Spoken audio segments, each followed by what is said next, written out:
there's a big misconception, like maybe not so much in people in this room, but if you talk to your neighbors or, I like to say my grandmother, like she has no idea what computer hacking is. This is basically what she thinks computer hacking is. This is from NCIS, I don't know if you've seen the scene, so they're getting hacked right there, and you can tell they're getting hacked because there's like 1,000 windows popping up on their computer, and that's what hacking is. And then these are two security analysts, and they're going to stop the hack by all typing on the same keyboard at the same time.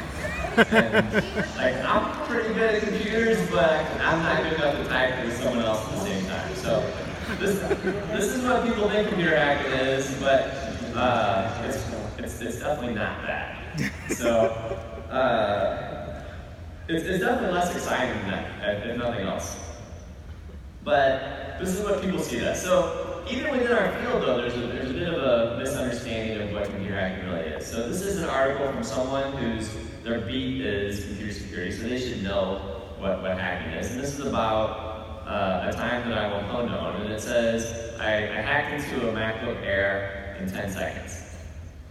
Well, that was true. I really did do that. But what that overlooks is that I had spent the previous 3 weeks finding a vulnerability, writing an exploit, testing the exploit. And so when I showed up to the actual competition, yes, I sat down, I plugged into the network, I typed exploit, hit return, and that took about 10 seconds. So it's like, I love the headline, I love that people think I can hack stuff in 10 seconds, it's great, but it's not true. The real truth is it took weeks of preparation to do that. And the other thing I like to say about this is I still hold the record in this. 10 seconds is the record at Down. And also, if I was going to go back the next year, I was going to name my exploit like just E instead of exploit, and then that's probably like 7 seconds. So I can remember. Real hacking is more like this. So you don't get a bunch of windows showing up on your screen. You don't, the whole point of hacking is you don't want the victim to know you've done it. So you don't necessarily see what's going on. So this is more close to realities. This is the time I found a vulnerability in iPhones that if I sent you a series of text messages, I could get control of your phone. So I would get root on your phone just by sending text messages. And what you saw as the victim was one single text message that showed up, and it looked kind of like like a square or something. It was some sort of weird, non-criminal kind of character showed up. And that was it. And the bad thing is, once that you saw that, it was too late, like it was over. But at least you knew something happened. But that's like real hacking is, you don't want to show what's going on. Something that happened with this is, I was at a Black Hat, I was at a conference giving a talk about this particular vulnerability and how it got fixed and all that kind of stuff. And someone came up to me after the talk and they were like, "Hey Charlie, during your talk I turned off my iPhone so you couldn't hack me." I was like, "Oh yeah, that's great. But you know how like text messages work, right? If I send you text messages and your phone's off, your carrier will just queue them up, and as soon as you turn your phone on, they'll deliver them for you. So like, you totally outsmarted me as long as you never turn your phone on again."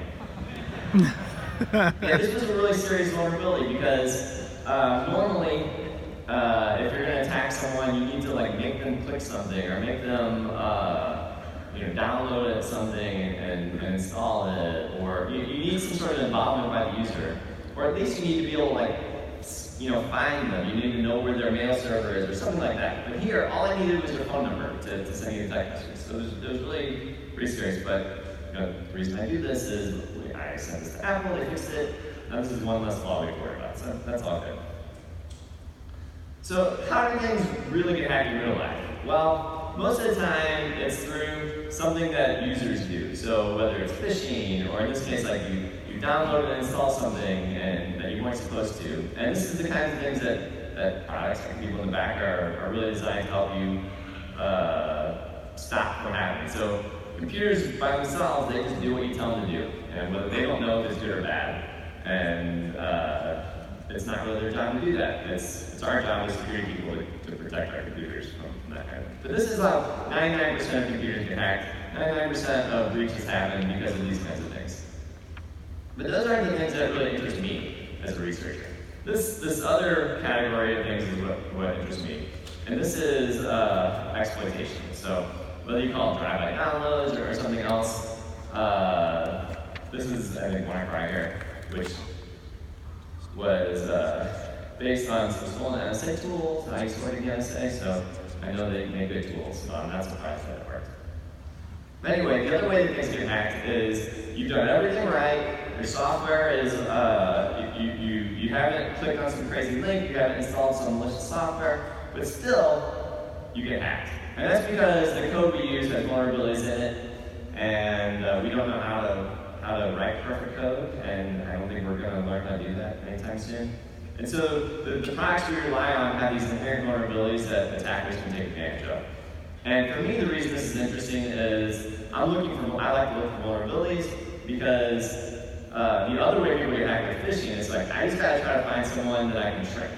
And you know, if you think of a company with 10,000 people, like if I only have to outsmart the 10,000th smartest person at a company, like probably not gonna be that hard. But here, looking for vulnerabilities in a product and something like Google or Apple or someone has made. Here it's me trying to outsmart a security engineer who works at a company that is on a very good security team. So it seems like it's a little more fun for me. So I'm interested in that sort of thing. And then people ask me like, how do you find all these vulnerabilities? And there's a couple ways you can do it. And I'll talk about this if I remember when I talk about all the things I found. So one way is you just do it statically. So there's tools you can use that do this. You can just read the source code, you can read binaries, whatever. So that's one way to do it. This is kind of a hard way to do it. Obviously there isn't a perfect way to do this or else there wouldn't be vulnerabilities. So all the methods that work on this are imperfect. The other way to do it is dynamically. This is sometimes called fuzzing.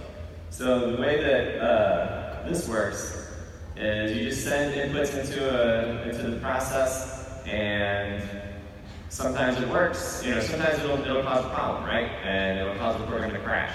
And maybe that only happens one in looks like I'm fuzzing the screen up here. One in maybe a million times will you cause a problem with the program. And if you're a person who develops that software, that's fine, right? You can accept a failure rate of 1 in a million. But if you're someone who's testing software, it means that you have, 1 in a million failures very often, but what if you send 1 billion test cases? Well, that's a lot of failures. And through all those failures, you can look at it and try to figure out, which ones are security related, and can you take advantage of that? Can you make the program do something it's not supposed to do? So basically, this is the way I normally do security, look for vulnerabilities in products, because it's easier. You just turn it on, you go to bed, you watch TV, you come back a few hours later, and you see whether it found anything. So, of all the things I've done in my career, I'm mostly known for this, which is crashing a 2014 Cherokee remotely. So I could hack into the Jeep, I could take control of the steering or the brakes or whatever, and cause something bad to happen. And it's pretty cool, but most people have kind of heard that story, so I wanted to talk about some other stuff. The thing here that's sort of funny is we ended up in this ditch, and we were stuck, we couldn't get out. But luckily this guy came by in his camouflage truck, and he was going to pull us out. And, we're just two guys. If you look, this road is straight for like 5 miles.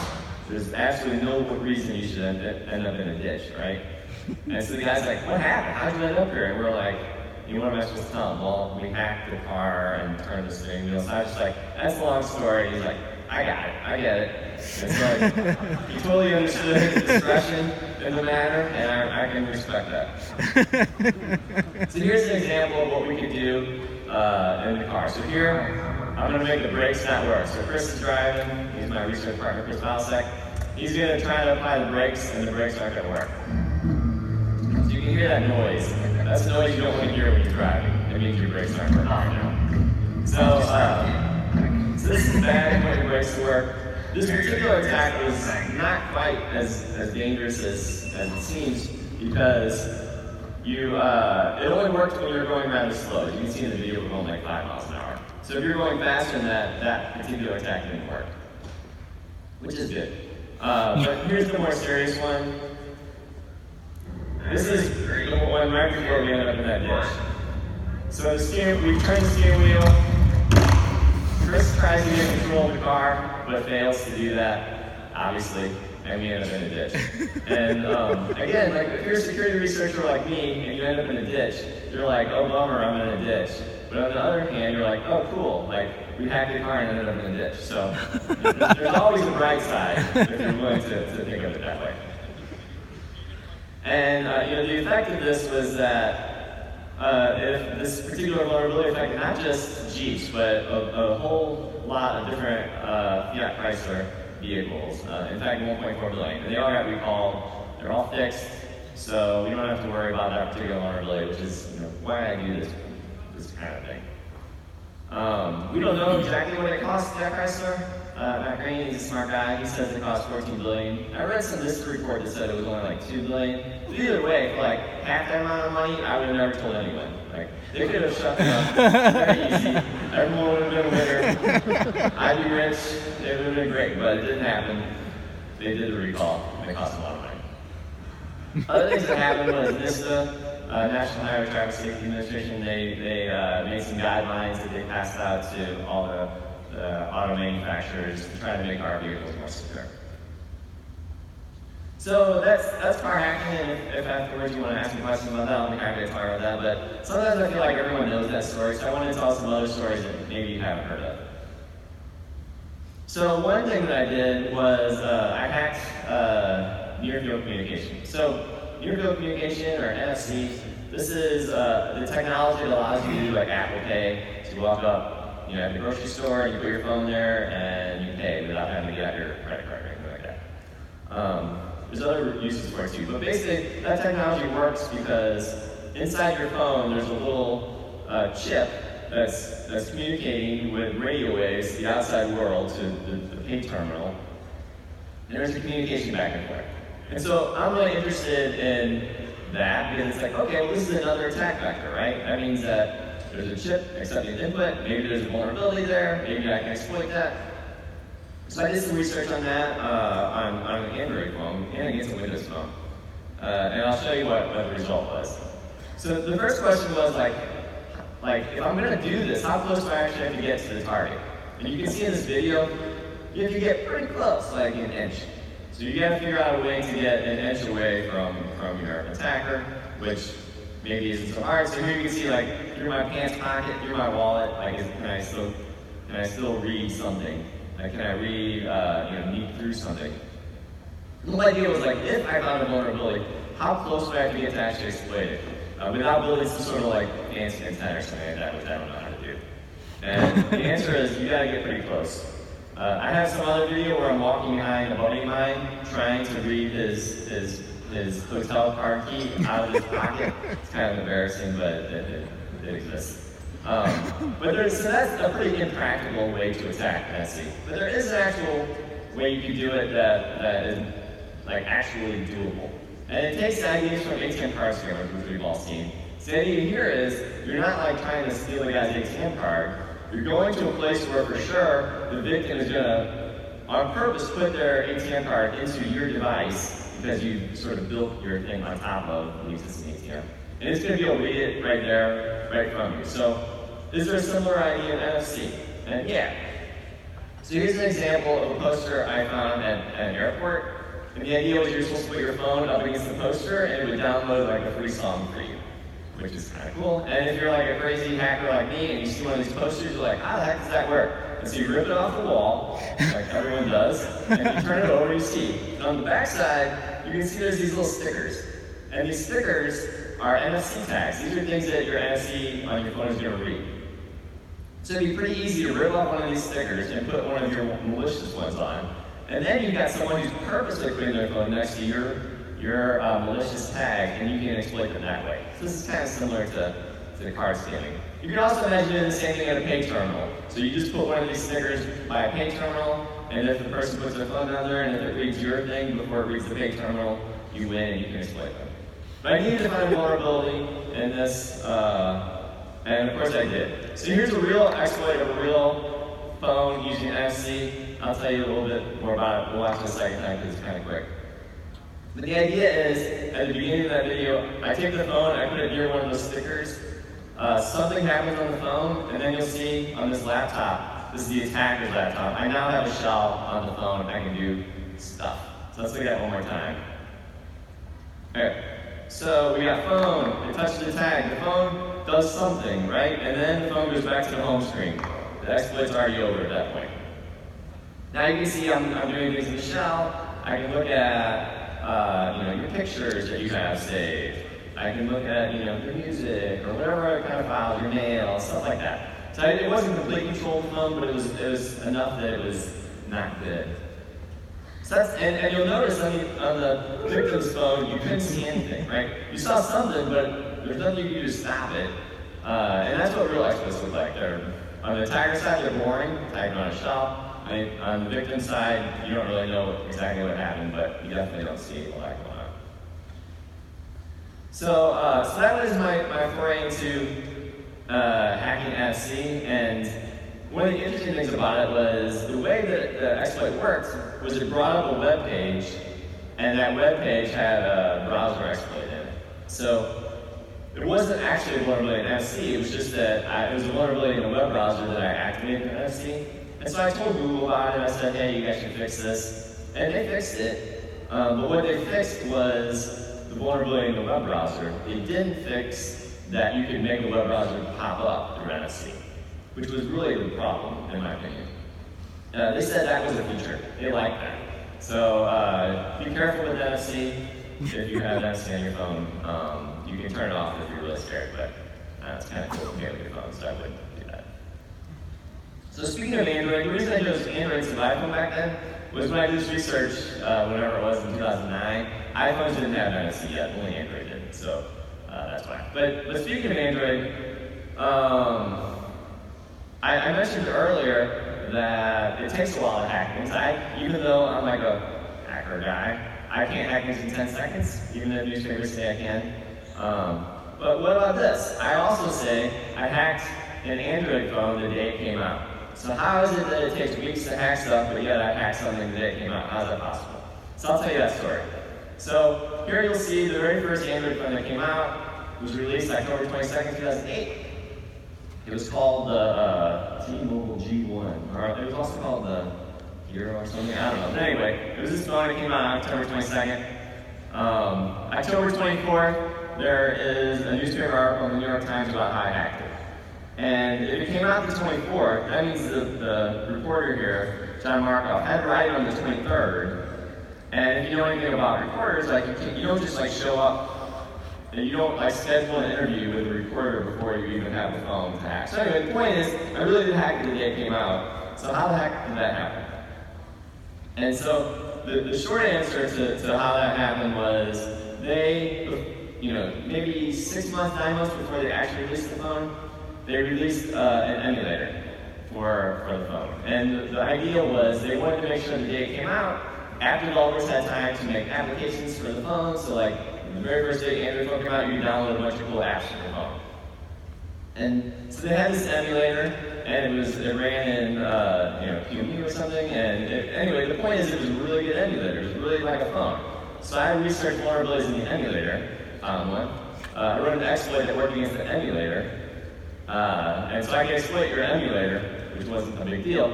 And I hoped that when the phone came out, the phone was close enough to the emulator that the exploit would just work without any changes against the phone.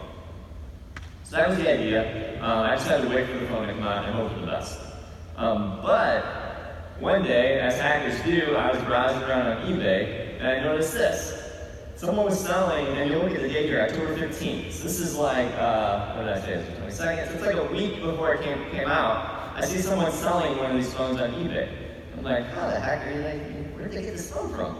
It sounds suspicious, so I contact the seller, and I go, how'd you get this phone? Like, I don't believe you had this phone. And he's like, oh, I work at T-Mobile. I'm mad at those guys. I quit. I stole a phone or something, and I'm selling it. So I was like, oh, well, like that, like I think you're a bad person for doing that, but I believe you, and I'm gonna buy your phone. So, anyway, and of course I scratched out how much it cost because he was charging more than retail value for this phone. Anyway, so I bought the phone and I was gonna test it out, and here I was gonna get to say, not only did I hack the day it came out, I hacked it before it came out. Like, that's a pretty cool story. So all I gotta do is turn it on, and browse. It's a web browser exploit. So I gotta just browse to my evil web server and see if the exploit works. So I turn on the phone, and it's like you need to log in with your Google Play account or whatever. Whatever it is Android does. I use an iPhone. So I'm like, okay, I'll do that. But it will only let you do it over the cellular connection. For some reason, back then, it wouldn't let you do it over your local Wi-Fi connection. And my phone doesn't have a cellular connection because it's not like I went down to the T-Mobile store and bought it. So I'm like, well, I guess I need to get a cellular connection for it. So I call T-Mobile. I'm like, yeah, I got this phone. I need to get service for it. They're like, oh, great, we'll help you with that, sir. What kind of phone do you have? I'm like, well, I can't tell them I have the G1 because it doesn't exist yet. So I'm like, I just play dumb. I'm good at playing dumb. So I'm like, I don't know, it's some kind of smartphone, just sign me up for the plan. They're like, well, we need to know what kind of phone it is to know what plan to put you on. I was like, just put me on the most sophisticated plan for your smartest smartphone. And they're like, okay, no problem. It'll take place it'll be overnight, the service will kick in, tomorrow morning you'll have service, it'll be great. I was like, okay, cool. So I wake up the next morning, now it's 4 days before the phone comes out, and I turn it on, no service. I'm like, oh god. So I call T-Mobile, I'm like, yeah, that didn't work. They're like, oh, well, tell us what kind of phone it is and we'll make sure it's the right one. I was like, oh man, this never ends.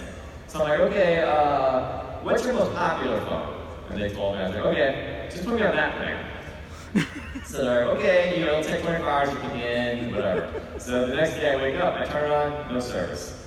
And so now I'm getting kind of nervous because it's kind of getting close to where I can just go buy a phone at the store and I would have saved all this money. So I call them up, and I'm a little desperate, and I'm like, okay, I have this phone, I need service. They're like, okay, what kind of phone do you have? And I say, okay, listen, when the Android phone comes out in a couple of days, I'm gonna buy it. And I want to have my service already working. So just pretend that I have an Android phone because I really think Android's gonna be this really big deal, it's gonna be awesome. Just put me on the Android plan. And they're like, okay. I was like, okay. She told me that, yeah, you can do that. So they put me on that plan. The next day I wake up, it's the day before. I tried the exploit, it works. So everything's great, and then that's sort of the end of the story. So yeah, so I managed to hack this phone technically the day before it came out, which shouldn't be possible. Okay, so let's talk about Pwnone. So Pwnone is this contest they have every year. It's usually in Vancouver, and people like to say it's the Super Bowl hacking because people outside of our field know what the Super Bowl is, but they don't know what hacking is. So kind of helps them figure that out. But the idea is every year they'll have some computers, they'll have some phones, stuff like that, and they'll all be fully patched.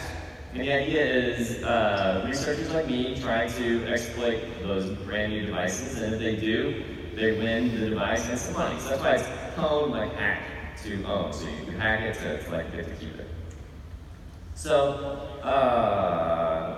it's actually it's really cool. It has a lot of great things that happen because part of the contest is if you exploit this, one of these vulnerabilities, these unknown vulnerabilities, these zero-day exploits in these devices, you have to tell the vendor about it and they fix it, right? So vendors get basically free research for the things that come out of the contest.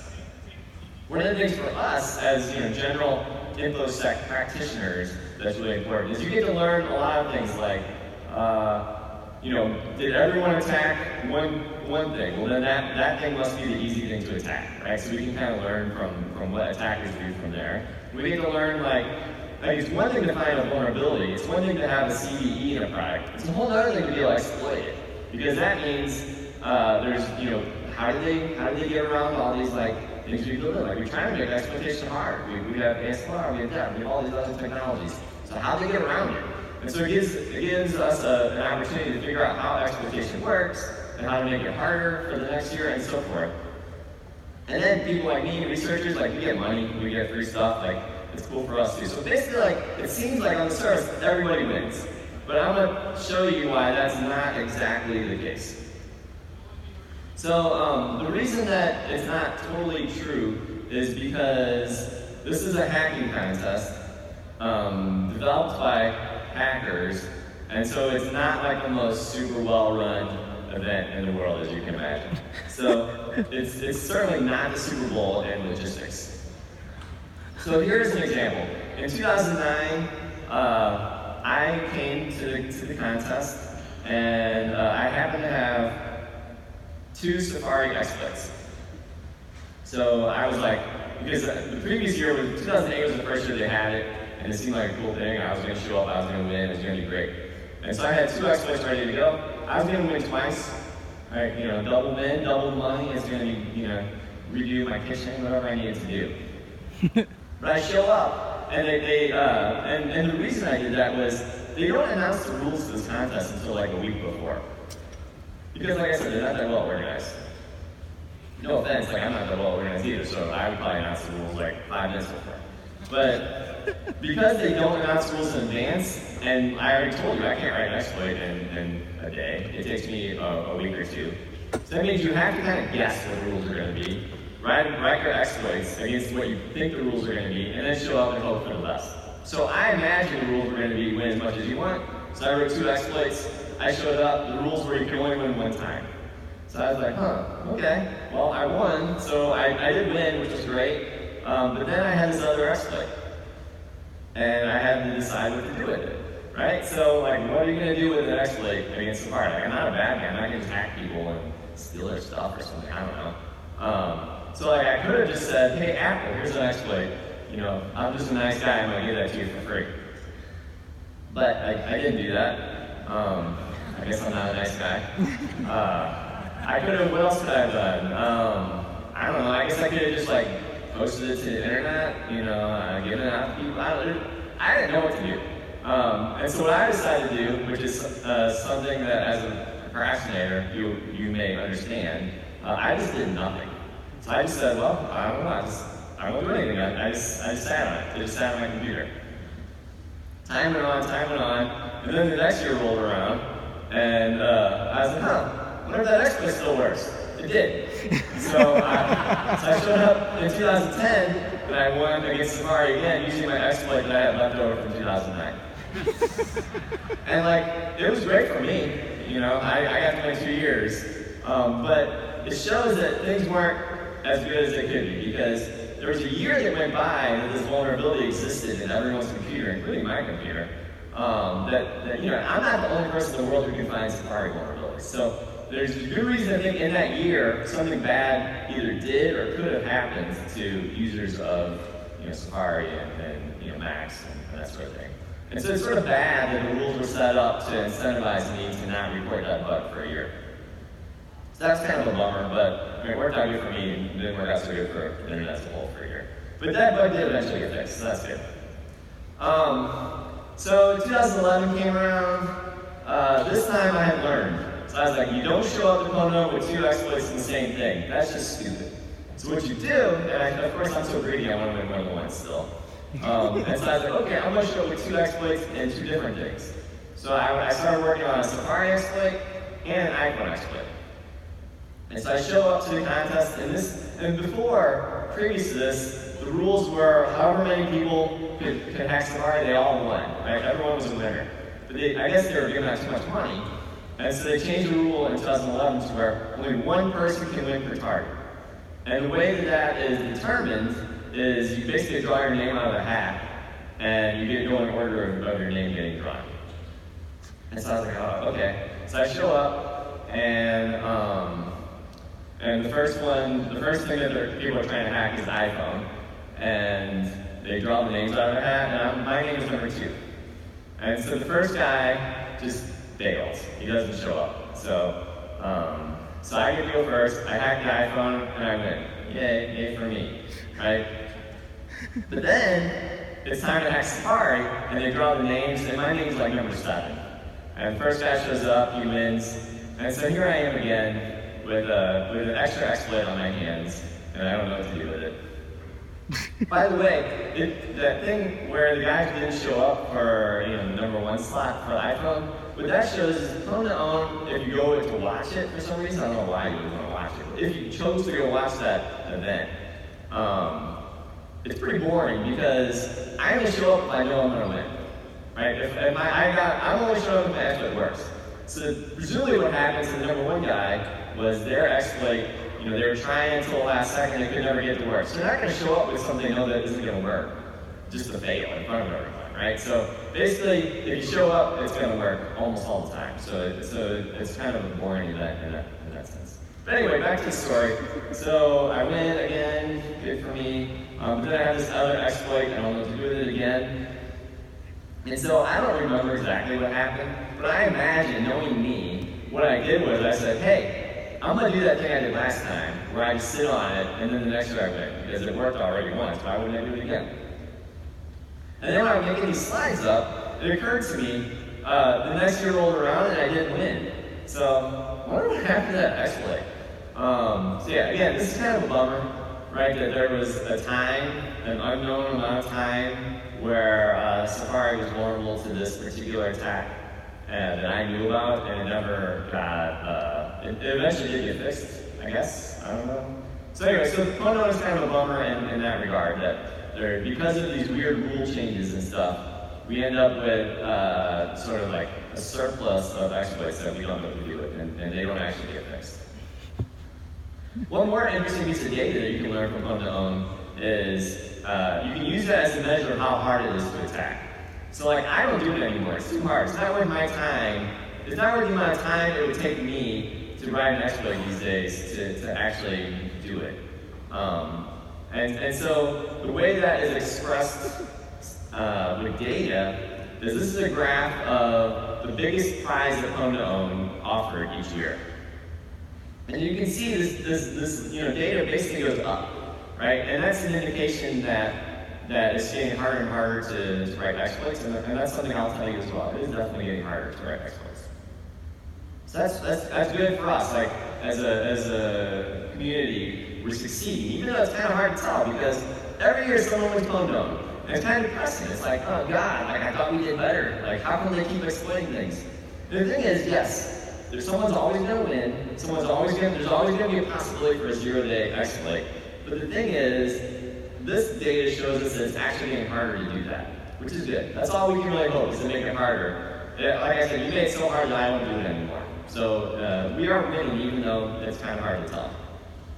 The bummer thing about this graph is this is the biggest prize you can win every year. Here is a chart of the prizes I won. So obviously, I'm not going to retire on this, sadly. I wish I would have won the 4 years down to the right, and I would be doing quite well. Sad stories of Own to Own. One more story I want to tell you real quick is a vulnerability I found in Second Life. So Second Life, if you can't remember this, if you're new to the computer world, it was kind of like, I don't know, like World of Warcraft without fighting, or Facebook with pictures. I don't know what you want to call it. It was this weird thing. But the idea was you walked around this world and, I don't know, talked to people, bought things. It's hard to explain. But the thing that was important from our perspective was, A, you could put real money into it. This was before Bitcoin. Put real money into it and give other people real money. So that was kind of important. The other thing is, like, I was always interested, like, I hack stuff all the time. I hack web browsers. But I want to show people what I do. And so I'll say, hey, to my grandmother, like, check out this exploit I wrote. And she's like, okay, do it. And I do it, and there's nothing to show her. I was like, I just hacked you. It's like, okay, like, what'd you do? So I was interested, and that's why I hacked a Jeep too. Like, you want to know if I hacked a Jeep? Okay, watch the steering wheel. Boom. Like, you can tell what happened. So Second Life was sort of my first foray into that. Like, how can I show what exploits are? It's like, okay, well, if I'm hacking a Second Life, I'll be able to walk your guy around, your avatar, and you'll know it's hacked because I'm controlling something you can see. So that kind of interested me. So pretty quickly, I found a vulnerability in Second Life in the way that like objects were rendered by the software, and so I can make a malicious object that if your character saw, I would exploit it. It turned out writing the exploit was really easy. It took, a few days or whatever. The hard part for me is I didn't ever play Second Life. So trying to figure out how to make an object in Second Life took me like weeks. It was really difficult.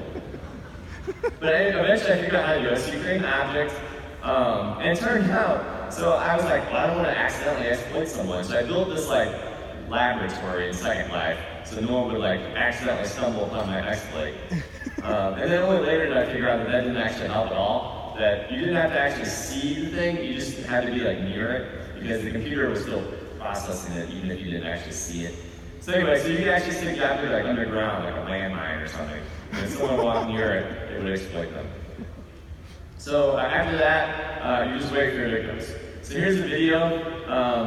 The person walking, Sussy McBride, I just called Susie, she's gonna get exploited. So she walks by, and then you'll see she pauses. That's the exploit starting to work. Now I'm gonna control that character. So I make her talk, and I make her give me 12 of these Linden dollars. So I can completely control that character. I can make her walk around, I can make her jump off a cliff, whatever. So I thought that was kind of interesting. And just to show you how bad reporting often is in our field, the big story of this was, Charlie Miller can steal 12 Linden dollars from you. It's like, I just picked 12, like there was no limit to what I could actually take. So it's kind of a fundamental misunderstanding of how exploitation works. The last thing about this that's kind of funny is I was given a talk about this vulnerability at RedSky Con, and back then I was a young buck and I gave live demos. So I was literally on stage in Second Life and live showing the exploit. So if you look in this picture, there's these three sort of like white rectangles. Those are signs that say warning, exploitation in progress. So if you walked in between those, you would get exploited, which is fine. But the really crazy thing is the company that ran Second Life is called Linden Labs. So you see this guy off to the right with a little like sandwich board sign. That's someone from Linden Labs who's come to protest the exploit. So he's got like on a little protest march over while I'm doing the demo. It's pretty wild. All right, so the final thing I want to talk about is some research I did against iPhones that have to do with code signing. So code signing is something that iPhones have that is really important. It's the fundamental difference between their security model and most other devices' security model. And it's one of the reasons they're the safest device you can use, commercially. So the way it works is when you download an app or something to your device, it can only come from a trusted source, which usually is just Apple. But if you have some enterprise stuff built in, maybe it comes from your company as well. But let's just say it comes from Apple. So everything that you run on your phone has to have been approved by Apple. These apps can't, at runtime, download new code and run them. They can't update themselves. They can't do any of that kind of stuff. Every piece of code has to come from Apple, or Apple's had a chance to look at it, they can have a chance to review it, make sure it's okay. And so Apple kind of plays the role of antivirus in this ecosystem. And that's one of the ways that iPhones are so secure. It also makes exploitation harder, but we won't bother talking about that. So anyway, I figured out a way to break that security model. And so what I figured out was, I figured out a way that an app on your phone could download new code from not Apple and run it, and which shouldn't be possible. But it was. It wasn't like a complete out of this world exploit in the sense that I couldn't just push malicious code to your phone. You had to have my malicious app on your phone to start with, so it wasn't super dangerous. But still, that app could just then do whatever it wanted, not what Apple wanted it to do. So, I had, at this time, had quite a history with Apple. I had found a lot of vulnerabilities. I mentioned the SMS one. I found lots of vulnerabilities with Apple products. And I kind of knew how they played their game. And I suspected if I reported this vulnerability to them, they would say, yes, Charlie, that's true, but that malicious app that can download more code, if you would submit that, we would have caught it in the review process, so this isn't even a vulnerability, right?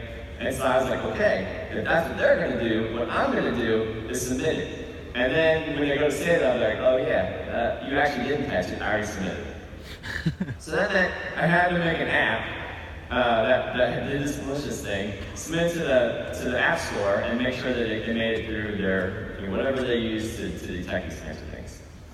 So I made a couple of apps, And what happened was, when they first started up, they would check my server to see if there was code for it to download. And if there was, they would download it and run it.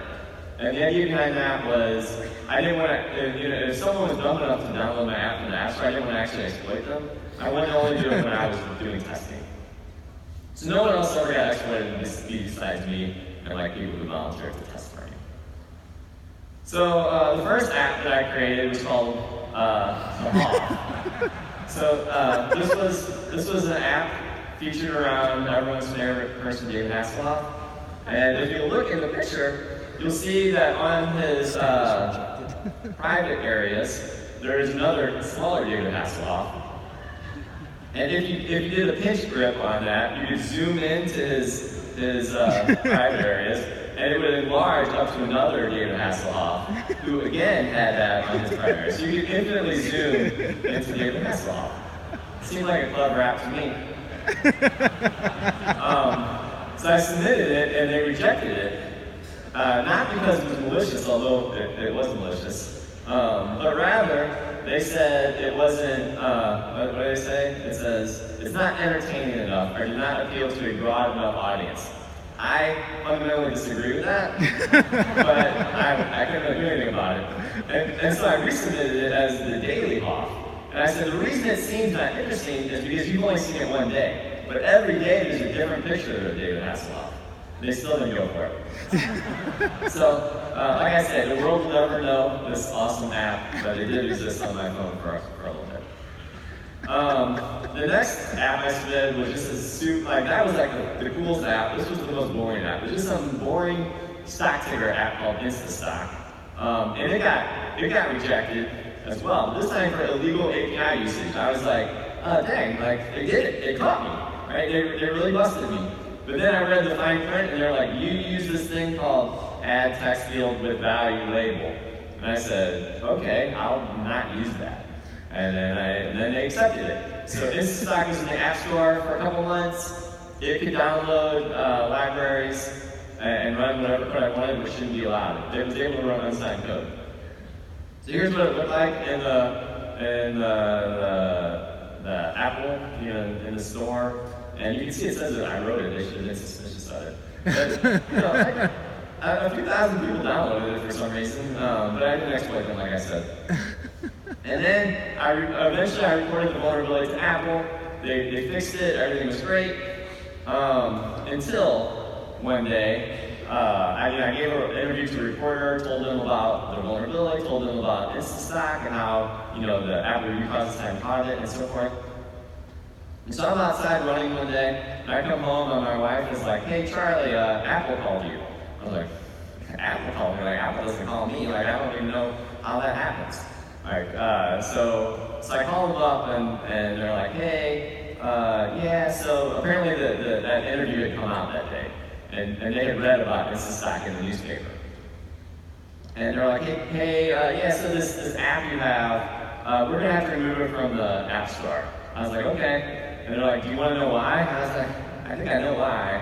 So they removed it from the App Store, and that was that. And yeah, it's gonna run. Here's what the exploit looked like.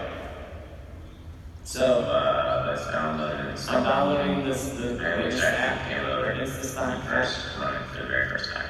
So this time we run it, and as you can see, something different happens than last time. So again, this is code that was not reviewed, and it could have done anything. And so it gets around the processes. So now instead of a stock ticker program, it's a Rick Astley video. But that's it for fun. And this one's a little worse. So this time I'm going to use open a split shell. It's a perfect shell. And they definitely proved that they were seeing it. So here, again, we're going to download the app from the App Store. Installed. We're going to run it. And you'll notice that when I ran it, it opened up a shell on the attacker system. It allows the attacker to do whatever they want. So here's some directory listing, process listing. You can even do physical things with the phone. You can make it vibrate, and you can see, the user doesn't know anything's going on. So the point was, the Apple had never had a chance to review. Like Apple would never let an app into the store that just opened a mess like shelf, right? But I was able to bypass that mechanism and do that. I report to Apple, it's fixed. That's one less code tagging bug. There's only, as far as I know, been 3 code tagging bugs ever found in iOS. I found 2 of them. But Apple wasn't happy with the whole InstaStock thing. And so they banned me from writing apps for the next year, which I don't really write. As you can see, my apps kind of suck anyway, so it wasn't a big loss to the world. But after the year passed, I wrote them an email, and I was like, hey guys, it's been a year. Like, can I get back into the developer program? They never responded. So the 1 year ban has turned into essentially a lifetime ban. So if you thought there was a chance that the David Hasselhoff app was coming back, it's not going to happen. So basically, just to wrap things up, like I've spent my career doing a lot of offensive work, finding vulnerabilities, doing attacks, and it's really useful as a defender to think like that. Maybe not every day, but once in a while. Like say to yourself, like what would an attacker do? Like you all have finite resources to defend your enterprises or your products, and you can't defend everything. So think about how attackers are going to think, how they're going to work, how you can best arrange your chess pieces to try to defeat that. Likewise, think about, like as a community, we need to think about how we can leverage researchers like me into doing the best things. So like it's a bummer if people find vulnerabilities and they don't report them, right? But at the same time, like they're doing that for free, for fun, and so we can't really force them to do anything. So we just need to think about and wrap our heads around the best way to kind of incentivize companies to build secure products, incentivize researchers to find bugs and report them, and make this to where we're all working together and doing a better job of keeping everything secure. So that's all I have. Thanks for having me. It's been great. And I have a few minutes for questions if you have any. Thanks.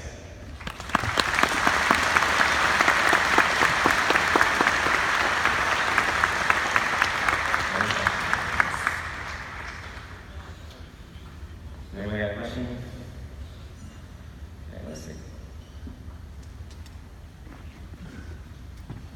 Everybody mics up here if you want to step up.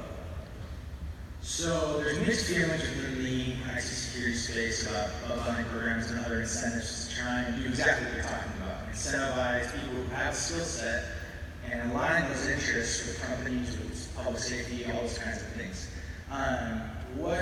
In your euphoric society where we all work together, what's the recipe for that? Is it bug bounty? Or is it some other hybrid approach? What do you think the answer is? Yeah, great question. So I think bug bounties are definitely a start. I was a big proponent of that back in the day, before when they were still rather unpopular. Now they're pretty popular. So bug bounties all do 2 things. They pay researchers, which is great, but more importantly, they open up an avenue of communication. So it's one thing.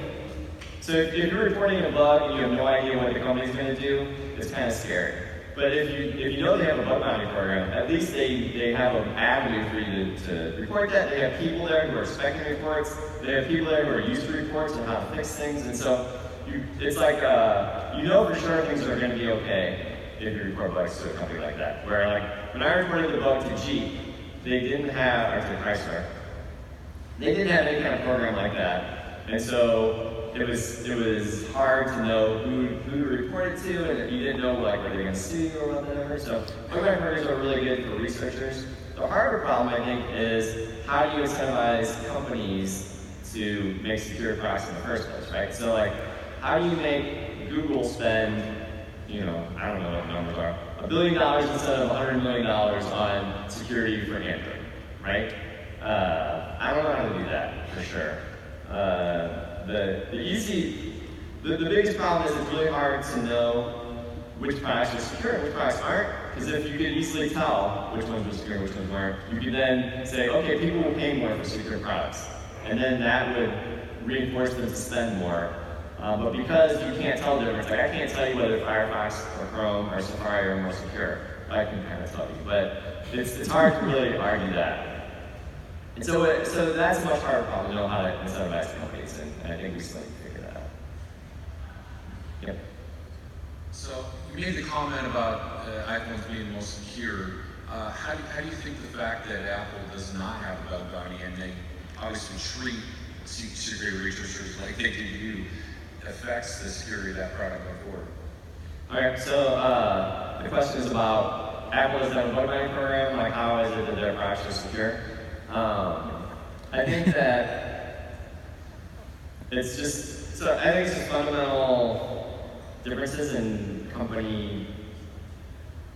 I don't know what you want to call it, direction or something. So like, the reason that iPhone is secure isn't because Apple said we're going to build the most secure product ever.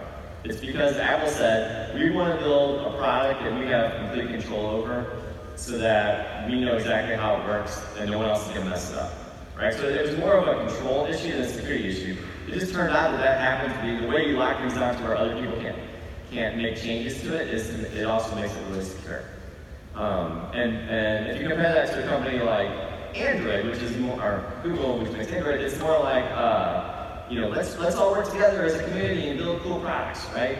And so that's just a more open environment. And because of that openness, you have to allow more things, which makes it sort of more prone to attack, even though they have, they're trying really hard. I mean, Android has a lot of issues, right? The other thing is, iPhones are built from bottom to top by Apple, right? Where Android is like, oh, Samsung is going to make a phone and put Android on it, and then some other companies are going to do it, and then they're going to add their own stuff on top, and so this is a whole different kind of ecosystem.